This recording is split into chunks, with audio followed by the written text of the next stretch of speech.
Well, welcome to our inaugural episode of Demystifying Microsoft. I'm Nathan Taylor, and I have my esteemed colleague Wade Walker here with me today. Hello, Hello, everybody. Wade. Hello, How's your Nathan. day going? Can't complain. How about you? Doing pretty good. Excited to geek out on some Microsoft stuff today, so should be a good conversation.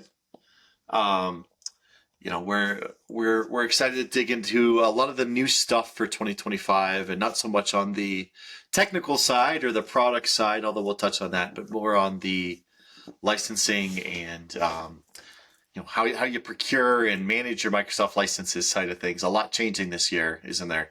Wait. So much is changing. And Microsoft's bundled a lot of changes right at this quarter Q1 and start of Q2. So um, buckle your bootstraps. That's there's a it. lot to be coming up here, and a lot to go through, and a lot to digest for everybody, ourselves included. Yeah, absolutely. And for a lot of our customers, we're here in mid-January. This is the time of year when this is top of mind, anyways, right? Because a lot of renewals are happening because of the NCE calendar.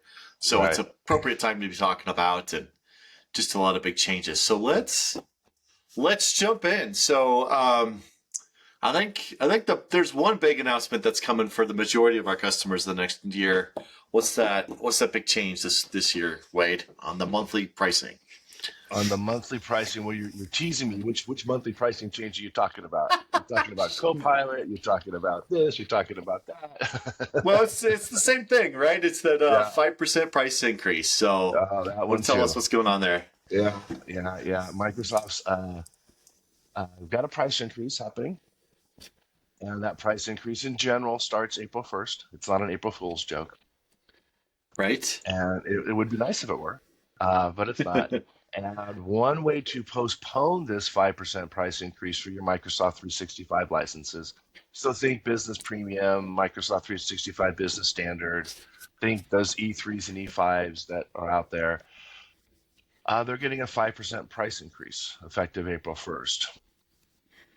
This happened a few years ago, back in 2022, when we were all dealing with this new thing called New Commerce Experience, aka Yep. NCE. And there were some price increases there. And one way to delay the price increase, to push it back a little bit, is to take your subscriptions, take it on a Microsoft 365 Business Premium, and sign it for a 1 year term, a 12-month term. So let's just say here we're in January, a 12-month term until January of next year. Then you push off that 5% price increase until January of next year. You can't avoid it forever, but you can avoid it for 12 months by being strategic and managing your licenses. And I need to be correct. Every time I do this, I have to correct myself. The name of the license is called a subscription, Microsoft 365 Business Premium. The word license in Microsoft vernacular is the quantity. So you could have 10 licenses of the subscription known as Microsoft 365 Business Premium. And if you sign up for a 12-month term before April 1st, you again postpone that price increase for until the end of that 12-month term. The beauty of a 12-month term on any subscription is that any licenses, even if they're added and you increase from that number of 10 that I brought up to 15. Those 5 extra licenses inherit the price of that subscription term. So Yes. you can add to that business premium subscription during the 12-month term and not incur the 5% price increase. So And we can that, also do some things around co-terming. Sometimes we can massage some of the timing on that, depending right, on what you've got going on. We can finagle some renewal moments there. And I think important point of clarification is the 5% price increase is for annual commitment paid monthly. So, the big change with New Commerce Experience is a lot of people went to those annual commitments because Microsoft, with the launch of NCE 2 or 3 years ago, added that 20% premium if you wanted to go monthly commitment, monthly right, payment. So you had to commit to 12 months, but you could pay monthly or annual for MSRP. Now, unless you're paying annual, so paying it all up front, that 5% is really tied to that monthly payment model, which right. is the majority of the customers in the small business space, very few of them in the small and medium business space, are paying annual upfront. So it's going to Right. impact most customers with this price change. Yeah, no doubt. Yeah. Um, and with this season of renewals, these NCE renewals, because was started by Microsoft around this time in 2022, um, about approximately 50% of all subscriptions worldwide renew during this quarter here. So during this Yes. Q1 is a very active time for us with our customers talking about, hey, you have to renew. And now with this price increase, it adds a little nuance to how to renew and how best to do it. Um, and to Nathan's point, with so many on the annual term monthly payment, that's probably the best trick of the trade right now to force that 5% price increase out 12 months. Yeah, absolutely. And Copilot was the first license to launch on this. The big thing around Copilot was that Microsoft 365 Copilot license that everybody loves was launched in January of last year with an annual option. It was the only way you could order it was to pay for it up front. So it was Right. $30 a month, but you were paying $360 day one to get access to that license. They launched this 5% price increase with the launch of Copilot available on an annual commit with a monthly payment. Right. Now, you still can't buy Copilot in a monthly format, although just today they announced the new Microsoft 365 Copilot Chat, which is new enough that I have lots of questions and very few Yes. answers, but it looks like it's going to cost you around 30 cents per action in Copilot, whether that's a assessment of a document or an assessment of an Right. email or a chat interaction.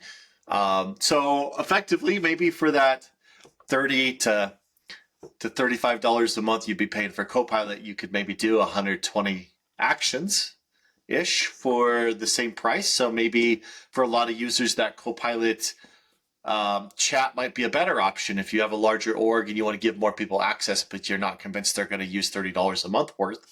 The Copilot chat looks like a really interesting option. I'm curious about the details. I'm guessing you Right. don't get your meeting recaps like you do in Copilot. Maybe you got to add Teams Premium for that. So lots to come on that topic. I think remains to be seen what that looks like, but very interesting they announced that today. Yeah. Hot off the press. And I think I understand the intention. As we all know, there is some pushback by customers on the price of $360. So this at a high level addresses it. But to your point, I read the top end of the press release or the new, whatever it is, their Microsoft's release. I'm like, okay, we got to get into the nitty The gritty on nitty this. gritty. Yeah. I think it's a brilliant move in my opinion, because the way I look Yeah. at Copilot, I think when you take an org, let's say you have a 200-person org, you can have 20 or 30 people who just take to it like fish to water. It's just going to Yeah. be, they're going to get it, they're going to use it every day, all the time. And then I think you're going to have probably 30% of the org that are just never going to touch it.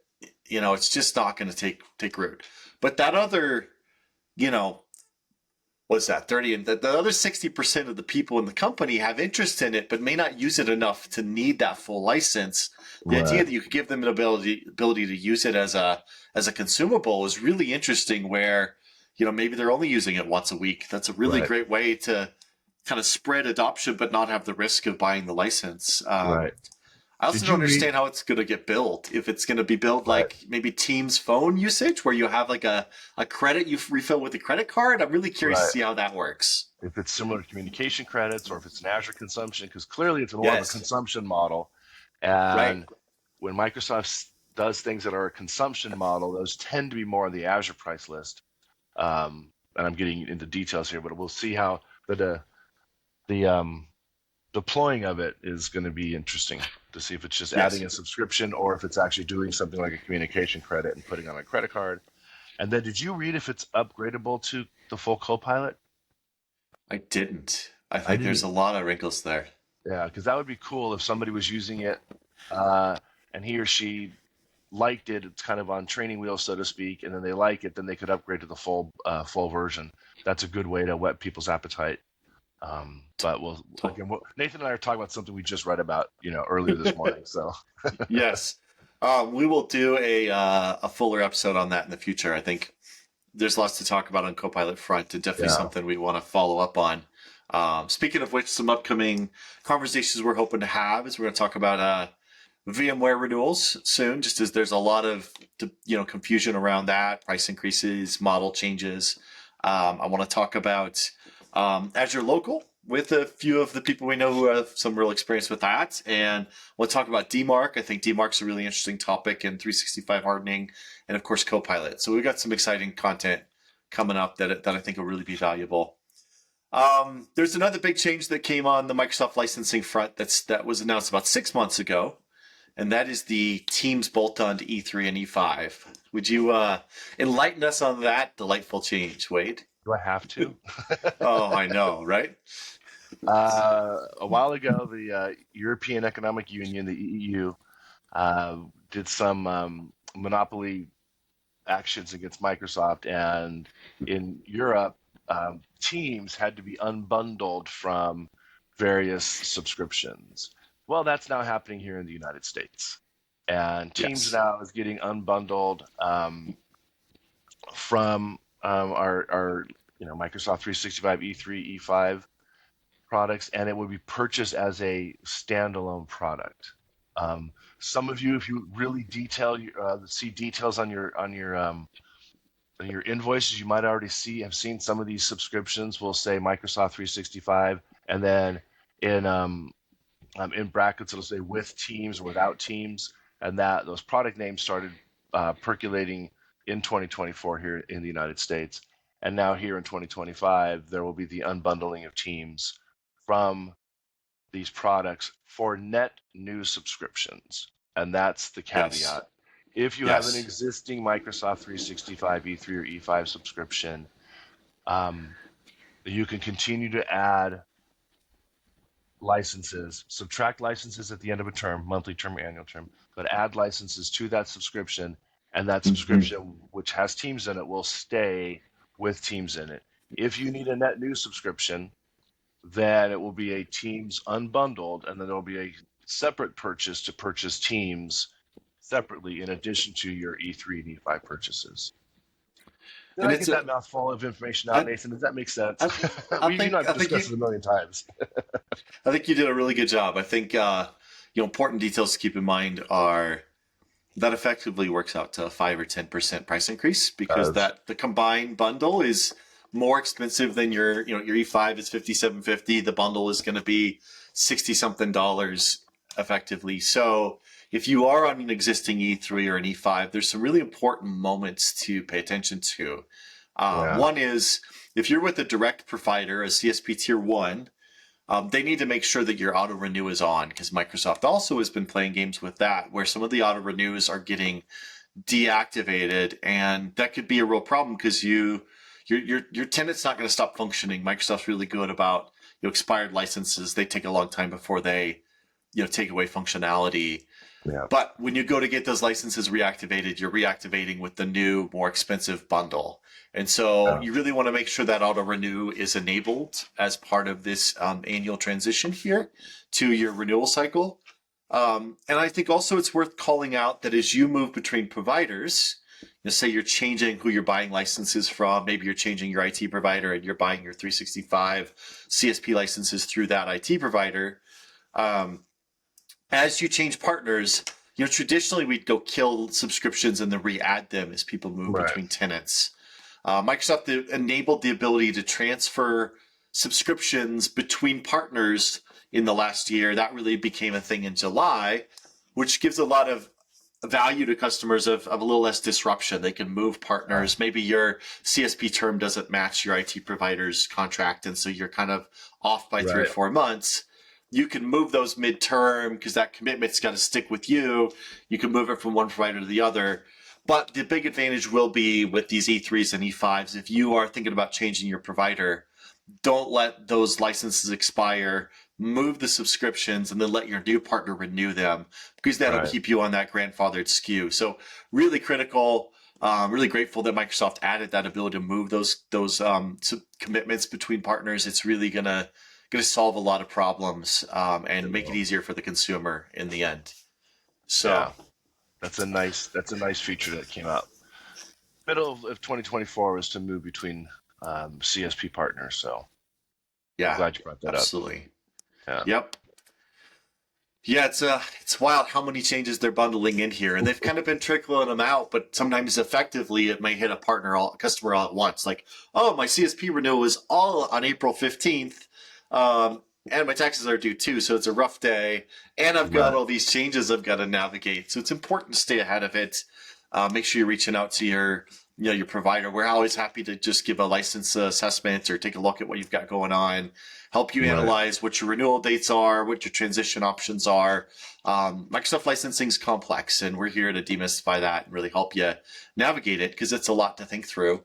And a similar topic is Microsoft made a big change on the EA front for those larger corporations that have an enterprise agreement directly with Microsoft. What are those changes this year, Wade? It's interesting how Microsoft's doing this this year, which is very similar to um, again back to 2020, back to 2022 when there were changes at that time to um, EAs that went from about 500 seats roughly to roughly 2,400 seats. That's what it took to qualify for an enterprise agreement. And for those not fully aware, an enterprise agreement is a 3-year term, and minimum seat counts are required in a EA, and can't go down in your quantity in your license anytime during that 3-year term. So it's a little inflexible. Some large companies really enjoy it because they do budgeting on 3 years. They might try to capitalize the cost instead of OpEx it. But in our space, for a lot of SMBs and SMCs, so companies around 2,000 or less, 3,000 or less, not many of them have an enterprise agreement. Some do. Some are legacy from their old 3 years ago. Had around 500. Now it went to 2,400 in 2022, and now, drum roll please, the minimum is about 6,000 seats. So the enterprise agreement has really jumped up into the enterprise market, going mid and large enterprise. And if you're not a company of 6,000 people, and I do want to clarify, we're talking about the commercial space. We're talking about private companies. We're not talking about U.S. government, state, local education, but we're talking about private companies. Then that 3-year term, when your 3-year term ends up on your EA, you're likely not going to be able to renew that unless you've got like we've got a private company that does some private public work with water companies, and they get an exception. So there are going to be some Sure. very rare exceptions, but for the majority of commercial corporations, within the next 3 years, as EAs expire in 2025, 2026, and 2027, the outcomes for 99% of companies is going to be moving to the CSP model that we've been talking about for the past few minutes here, and Nathan and I talk about every day, and that will really be the outcome. We've moved quite a lot of companies from EAs to CSPs, and then we also have some companies that have that 500 seat minimum. When they buy their 500 first license or 500 second license and beyond, they go to CSP for that flexibility of a monthly term or an annual term. So that's another big announcement this quarter. See, this quarter is just so exciting. There's just so many announcements on licensing, and the EA one is in this quarter for our just to add a little bit more discussion here in 2025. Yeah, agreed. I think it's a great opportunity for those people who are on an EA and are losing it. I think that's a disconcerting moment of, hey, I have this amazing direct relationship with Microsoft and they give me a discount and look at all this value I get. I actually think it's a really big opportunity for those customers because Microsoft's clearly made this change across the partner org that they only want their employees managing their largest accounts. And we're seeing that on the partner side. They're really saying, hey, small and medium business, we want really our distributors like PAX 8 managing small partners who manage them, and we don't want to touch them. We want to stay away from it. We're going to focus on our largest customers and on AI. Those are the two things on their mind, right? Yep. And so this very much falls in line with that. But I think the advantage for those customers who are 500, 1,000, 1,500 users is that EA really was a very inflexible licensing format. You really got locked in for 3 years. So if you had a major constriction during that 3 years, it was hard to true up. It was hard to navigate and adapt. If you're a company that had employees coming and going, yeah, you're getting a decent discount from Microsoft, but at those scales, they're not giving massive discounts, but you're stuck. You don't have flexibility.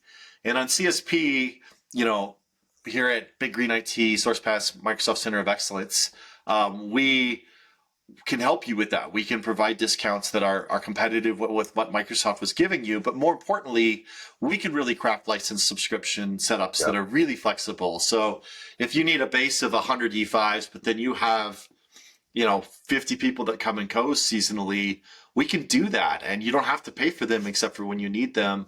We can give you the cost savings of the annual commitment on the base 100, but that extra 50 can be flexible and come and go. And I think there's a lot of ways we can really work the licenses that the EA did not give people access to. And I think most customers are going to find they save a lot of money and have a lot more control in the CSP, paradigm.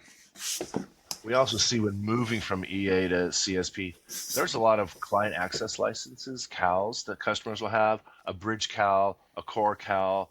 That really is the correct product in the EA licensing model. We don't have those in CSP. We don't need them because something like a Microsoft 365 E3, E5 includes a CAL in it. So we've got a pretty good recipe for looking at a license makeup, complexion of licenses for an EA customer, and then mapping to a solution in CSP. And then the important thing to note from a uptime standpoint, there's no downtime when we're moving licenses from EA to CSP. As long as you do it right? You got to do it the right way, but there's no downtime. And so John Doe and Jane Doe and your team can continue working, sending emails, doing Teams phone calls, doing Power BI, using AI Copilot, and they'll never know that their license vehicle changed from EA to CSP. The administrators will on the back end, and to Nathan's point, it gives you so much more flexibility as a customer. Yeah, it really does. Yeah. It does. And we can do all the other things you used to get with your EA, your server licenses, your CALs, like you said. If they're not something that E5 or E3 covers, we can still do remote desktop CALs and server CALs and all these variables.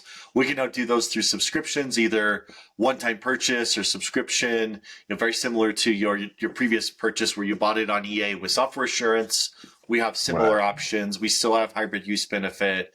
We have 99% of the things that are available on an EA we can do in a very competitive manner on CSP and give you that flexibility. So really exciting time, in my opinion, for those people who have EAs expiring. I agree. Most people come to us and they're frustrated with their EA. I used to run IT. I used to buy EAs all the time, so I get it. Nathan, the same thing. We've lived in that world and we know what it's like to be the purchaser of those licenses. And CSP, despite its, everything has some things you might not like about it, but a lot more flexibility with CSP than in the EA world. Yeah, we're happy to give an evaluation if you're looking at that. Just want to understand what that looks like. We'll give you a no-cost evaluation of just what's going on there and help you understand what options you have. Absolutely. The other big change that's coming with 2025 is a new version of Server, and that's bringing some other changes on some licensing fronts. You want to share about that, Wade? No, I don't want to talk about any more increases. I'm making you give all the bad news, right? So in 2025 here, for Windows Server licensing, and as most people know, when starting in 2016, Microsoft started a 3-year cycle of Windows Server licensing, and they changed the model of pricing to be more per core. And then there was Windows Server 2019, then 2022, and now we're embarking on this year. So there's Windows Server 2025. For the Windows Server Standard and Data Center, there's a 10% price increase. And then for the CALs as well, so your client access licenses, both user CAL and device CAL. And then the RDS CALs, from remote desktop CALs, those are going up by 20%. So for somebody who's looking to upgrade from 2022 or 2019 or 2016 to 2025, just be aware that there are the price quotes might be a little bit higher than you've seen the past 2 cycles. There wasn't a real price increase from 2019 to 2022, but there is now. So that's not bad news. It's just, it's just reality. Yeah, it's just reality. Many of our customers do have Windows Server 2019 or 2022, and they'll use them for more than 3 years. Um, and Microsoft did release in the past few years the ability to buy Windows Server licenses. There's the old school way, you buy it with the one-time fee, and now there's a subscription model where you can buy it on a 1 or 3 year term, and that'll still have that 10% price baked in. But it's just something to know that there's going to be a 10% increase when going to 2025 anytime this year or in the future. Yeah, absolutely. And keep in mind that even if you want to still install 2019 or 2022, you standardized on that. If you need to add seats, you're going to be buying 25. That the keys are backwards compatible, but what we can sell is the 2025 products. So Yeah. it's just is what it is. Microsoft's got to pay for $80 billion worth of data centers somehow. So there's 80 billion. it's crazy. I hope you guys heard what Nathan just said. $80 billion just in one calendar year on new data centers. AI Nathan, data centers. Do you have 80 billion in your pocket? Can I borrow 80 billion in your wallet? Not today. That's in my other pants in the other room. Yeah, when they spent 70 billion to buy Activision, I'm like, well, that's a lot. And now 80 billion to build data centers worldwide. That's just crazy. I'd take 10% of that. Right? I take 1%. They sold. they just announced how they reorged the entire dev team around AI as well. So Microsoft's leaning in. They're really focusing on it. So it'll be interesting. It is the future, yeah. Well, it's the present as well. It's the present and future. Yeah. It is. So the final topic for today is going to be Windows 10 end of life as we hit this 2025 timeframe, October 25th, I think it is, of 2025, or maybe it's October 18th, mid-October. My wife's birthday is October 14th. Well, easy for you to remember. Perfect. Yes, it is.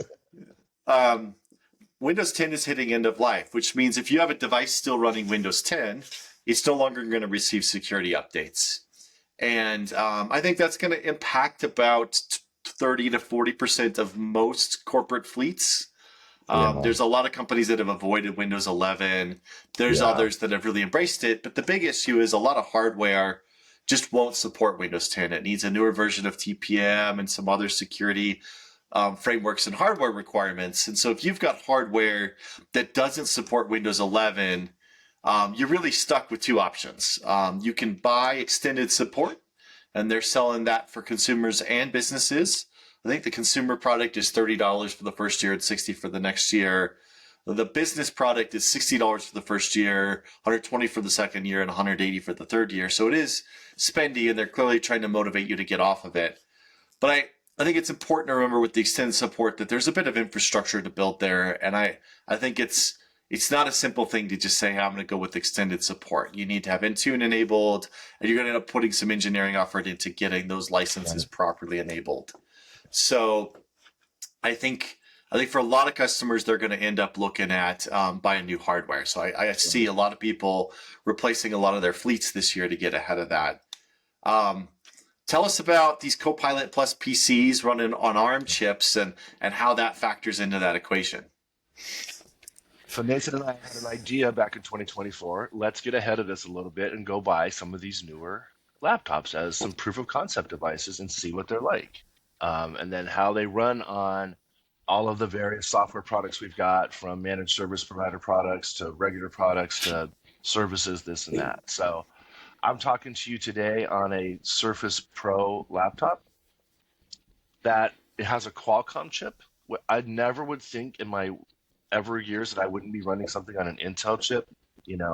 Maybe AMD at some point, but this thing is a Qualcomm chip that has like 10 cores on it on the CPU side, which is like a mini server from 10, 15 years, not even 10 years ago.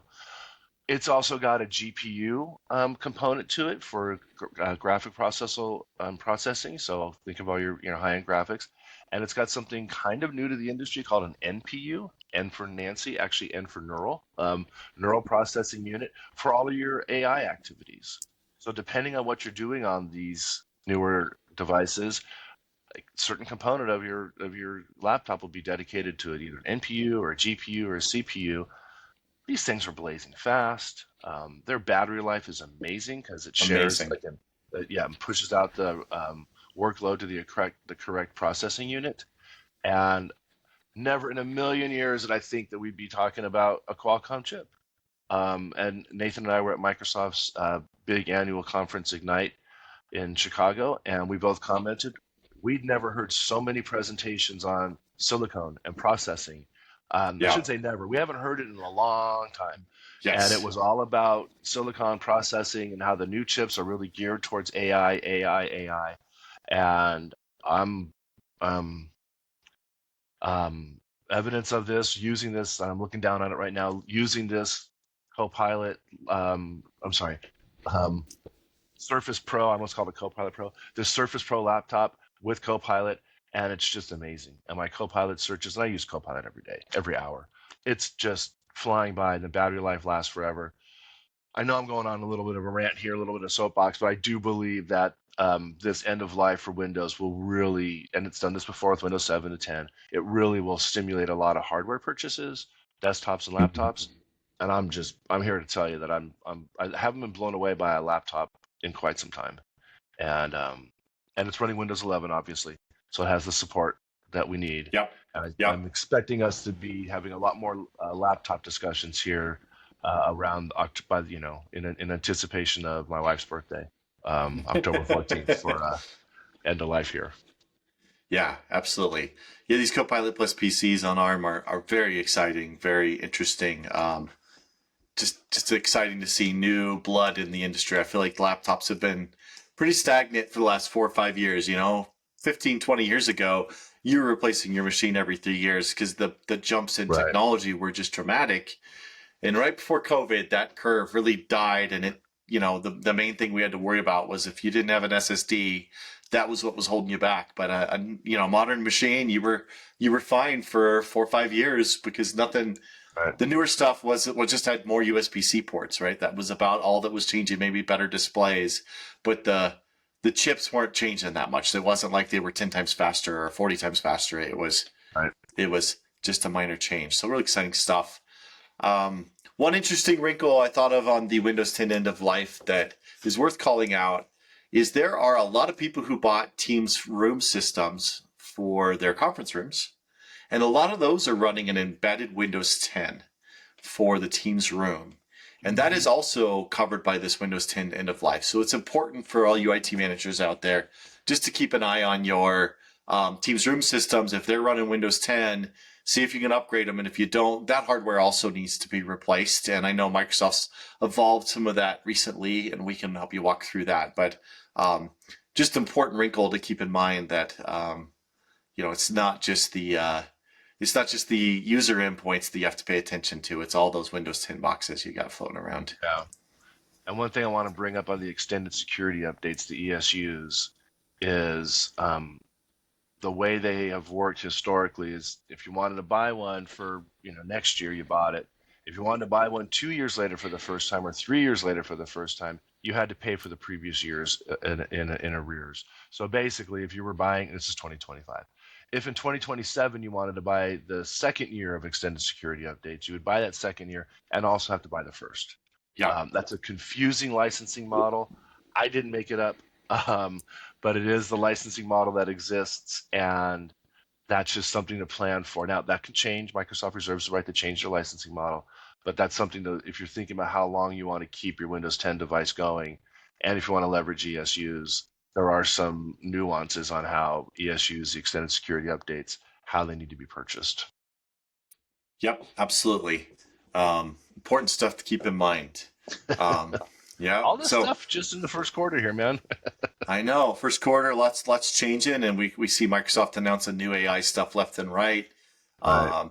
There's some exciting incentives around business premium right now. So if people are thinking about upgrading from maybe a business standard, I know Microsoft's got some opportunities on that, and also an E5. There's an E5 special. So if you've been considering E5 or E3 or business premium, let us know. We can help you evaluate those opportunities. So, it's a time of year where a lot of licenses are getting trued up, getting tweaked. If you haven't reviewed your license, your renewal date, it's important to keep on top of that. We're sending out notices to our customers, but end of year, end of fiscal year, end of I guess it's not fiscal year, but end of NCE year, changes are important because you really have with that NCE renewal, you've got 7 days to make changes. If it Right. auto renews and you wanna drop that count down by 10%, you got to do it in that 7 day window. So please reach out if we can help. And yeah, it should be fun to see what comes of this year.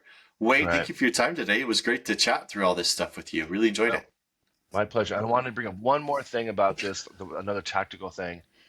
If you're planning on doing something with a Microsoft 365 subscription, you want to beat the price change, but you don't know what your quantities are, we recommend just buying a license of one.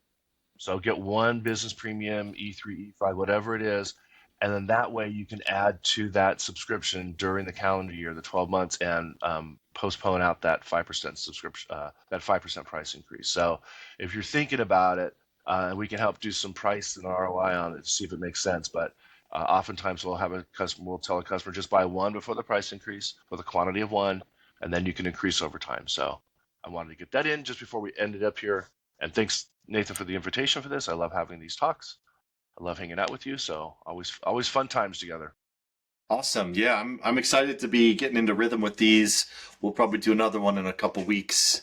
Our goal is just to be your source of just the inside details on all things Microsoft. And even if that includes, other products like VMware that you're running your Microsoft on, we want to help you navigate all this, demystify the complexity. And it's always fun to just chat about these things, and hopefully it's valuable to people. And we look forward to seeing you in the next one. That's right. All right. Thank you, sir. Thanks, everybody. Bye.